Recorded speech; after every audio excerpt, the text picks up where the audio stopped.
we are answering your questions.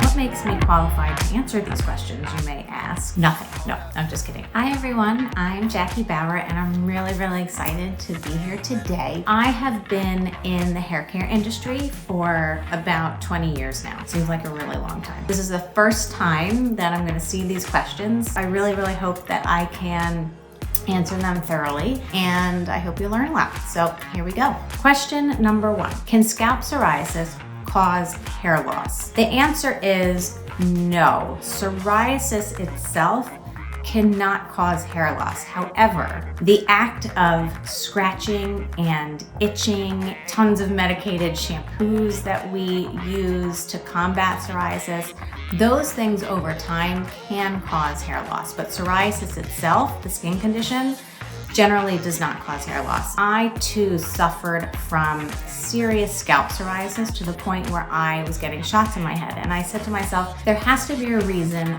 why this is happening. And what I learned after a lot of research and development is that detergent is what is the main cause of most scalp issues, including psoriasis and dermatitis and dandruff. Detergent is in 90% of traditional shampoos, right? It's a seriously strong cleansing ingredient. It's used in car wash liquid, laundry detergent, dish soap, and we don't really want to put that on our hair. What to do? We want to get rid of anything that is going to cause excessive irritation to the scalp. Chuck the detergent-based shampoos in the bin, chuck your medicated shampoos, and try something that is detergent free.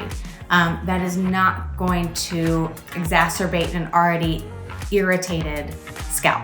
So that was a long answer, but hope that helped. Okay, number 2, does baby shampoo work better to cure dandruff? Not necessarily. Just because a baby shampoo claims that it's more gentle doesn't mean it doesn't contain detergent. Many of them still do. So you're still causing the same issues. You're putting an irritant on top of an already irritated surface, which you don't want to do. They are more gentle detergents. However, they're still detergents, so they will still irritate. It'll just take a bit longer for them to do so. What hair products help hair to stay straight looking for longer after a blowout? Hold on, I need to read that again. What hair products help hair to stay straight for longer after a blowout? Somebody wants their hair to remain straight for longer in between blowouts. Got it. I'm assuming that perhaps this person has a little bit of wave in their hair and they don't want it to regress. You can use a silk pillowcase. That is going to help keep the hair intact while you're sleeping. Sometimes when we have a cotton pillowcase or a flannel pillowcase, it actually causes a lot of friction, and that's not good. Also, I like to use a dry shampoo or a hair powder to help extend my days between blowouts and between washing. I do have naturally curly hair too, and I know that sometimes at the root it tends to bring out a little bit of curl after a few days, and that's because your natural oils are, raring to go a little bit. But if we put a little bit of hair powder in and zhuzh it a little bit, that will soak up any excess oil, and then it will also help to keep that blowout nice and smooth and straight. Does blow drying damage the hair, and why? 2 things here. If you are blow drying your hair without using a heat protective product beforehand, then yes, you are damaging the hair because you are putting excess heat onto the hair shaft, and that can cause a whole mess of things. It can cause frizz, a little bit of deconstruction of the hair shaft. You really want to make sure that you're using a product like a blow dry lotion beforehand, and you want to make sure that this product has some sort of heat protective ingredient in it. It has UV protectant in it. You want to find a product with like up to 450 degrees of heat protection. If you use that type of product, you should be safe. Is blow drying your hair every day bad for it? Does it matter if it's hot or cold air? Will doing this daily cause hair loss long term? I'm sort of seasonal style. So I wear my hair curly in the summer. I like to air dry it, but every other day of the year, I generally blow it out. And my hair is still really, really healthy. It's the type of cleanser that you're using, because that's sort of the base of everything. You need to make sure that you understand how to keep the health and integrity of the hair first. What we want to look for in a cleanser, conditioner, you want to get rid of detergents. Detergents are a super harsh cleansing ingredient. You don't need them. If we're starting with that, and then we are using a protective heat product on the hair before we're using a blow dryer or any sort of heat tool, you are protecting the hair at every stage of the game. So no, blow drying your hair every day isn't bad, but you need to be using the right type of products, and also, frankly, the right type of blow dryer. You never want to use a blow dryer without an attachment, a nozzle, because you don't want that excessive amount of heat blasting at your hair all at once. You want the nozzle to help it sort of smooth down the hair shafts. Definitely look at investing in great products and great tools. Is it true that chlorine from the swimming pool can cause damage to your hair? Yes. Chlorine is one crazy strong chemical. It just is what it is. It's a super strong chemical. So we want to really protect our hair from it. There's a couple things we can do. Always wear a swim cap. I know that is annoying, but it's really helpful. You also want to make sure that if you're not wearing a swim cap, when you get out of the pool, you rinse your hair immediately. Even if it's with water, just rinse out the chlorine. So that is what I would recommend. What type of product will keep men's fine, silky hair looking good? I like to think of hair as hair. So whether it's a man, a woman, whomever, it's all about what you're using. So I think we need to look at that first. You want to maintain the health of the hair, and that is first and foremost. Then you also have to look at your other products. You want to make sure, in order to keep hair healthy and smooth and shiny, it needs to be hydrated. Make sure that you are using products that are moisturizing enough. And you also need to know your hair type too. I think that helps. What is the best way to combat frizz? Well, there are lots of things that cause frizz. Weather, humidity. I think the number one thing that we can do is get rid of anything harsh that's going to upset the integrity of the hair further, especially for us curly girls. My hair is usually curly. I have it blown out today. You know, we want to make sure that whatever we're using is super hydrating. You want product with enough weight where it can add to the definition of the curl without weighing it down. A lot of people with frizz like to use a leave-in type product. It's good to use products that have anti-humectant properties that helps guard against the water seeping in and then, you know, the hair blowing up. Can genetically thin hair be thickened naturally? That's a tough question to answer because I'm gonna be honest with you, I don't know. And there are so many claims about this, that, and the other thing, and I never like those claims, but I like to look at it differently. Why is genetically thin hair so bad? It's actually not. I have really fine hair. You have to learn to embrace it. There are things that you can do to add volume for sure. There are products you can use. There are different hair powders. There are different root lifters. There are all sorts of things like that. And it's temporary, but if you want it to look a bit thicker, there are definitely haircuts that help it look thicker, embrace it a bit more, and not run to sort of the next best thing, whether it's, you know, natural supplements or this crazy weird shampoo that claims it's gonna grow your hair. I think those things are unnecessary. I think there are other things that you can do to help with genetically fine or thin hair. So my hair is very dry, curly, and thin. I want thickness in my hair. What should I do? Okay, if you're using a detergent-based shampoo, which you probably are, take it and throw it in the garbage.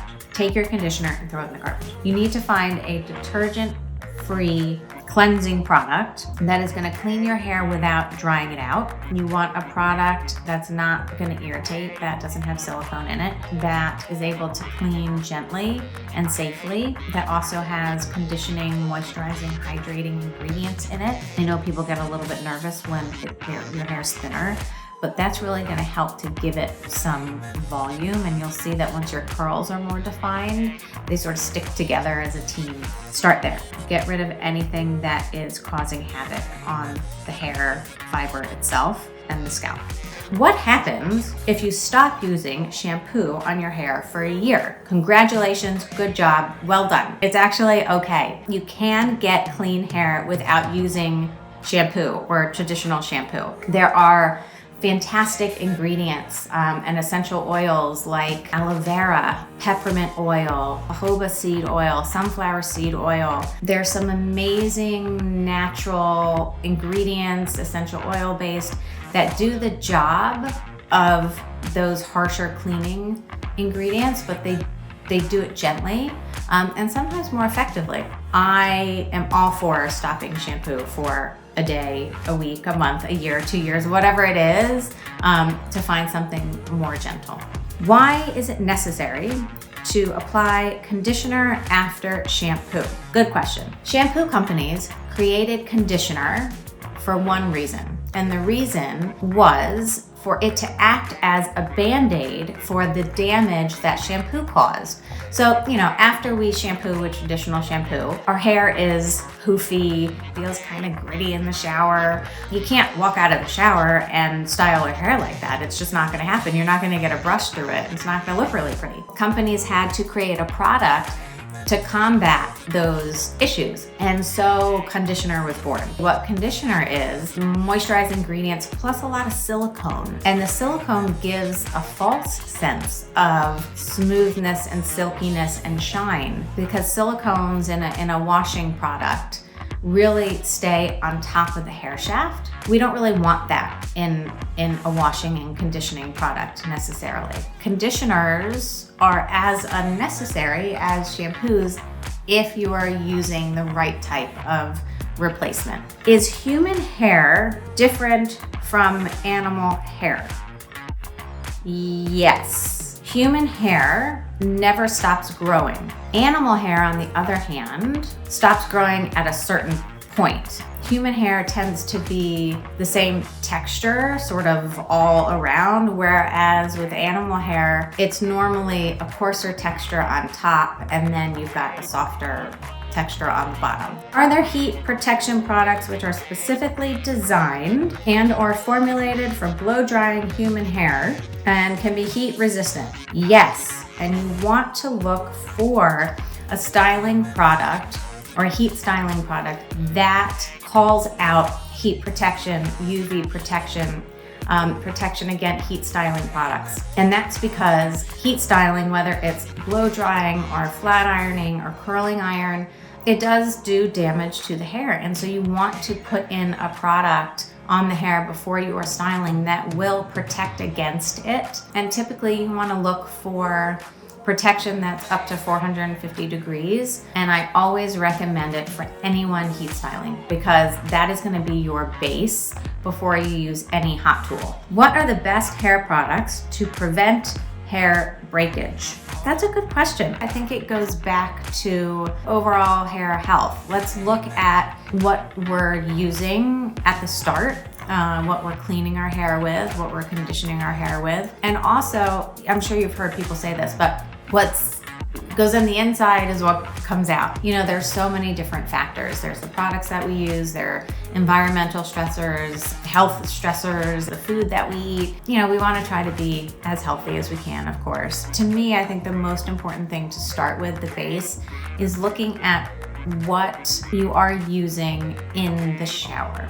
Get rid of anything that's going to cause damage. When you're starting with a healthier base on your scalp and your hair, you don't need that much styling product help to do what you need to do. And make sure you're using hydrating products if your hair is dry. Make sure you're not over heat styling. Air dry every once in a while. All of these things will certainly fight against hair breakage. I washed my freshly dyed hair 48 hours later and it's dry. Should I wait until the next wash to treat and moisturize it? She washed her freshly dyed hair 48 hours after she dyed it, which is good. Anyone with color treated hair, anyone that's getting the color. We are always in a battle to retain the color that our hairdresser created.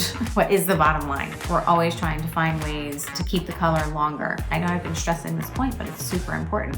What does shampoo do? It strips away the color. We don't want to use that. If your shampoo is detergent based, you are washing that color right down the drain. We don't want to do that. It's unnecessary. It becomes a waste of money. So you want to use a product that is not going to strip the hair, that's actually going to wash effectively, condition effectively, but it's not going to wipe out all the stuff that needs to stay on your scalp. It's only going to get rid of the things that need to go, like the dirt and impurities. Because it is so gentle, you're retaining the color molecules. You're not washing those things away. So you will see, and we've seen so many people say that utilizing a product like that helps to retain your color much, much longer. That is what I would say. That's it. Thank you so much. I really, really, really hope that you learned something. I love these questions. Stay tuned for the next videos because I'm going to keep doing them until I answer every hair question in the entire world. Thank you so much.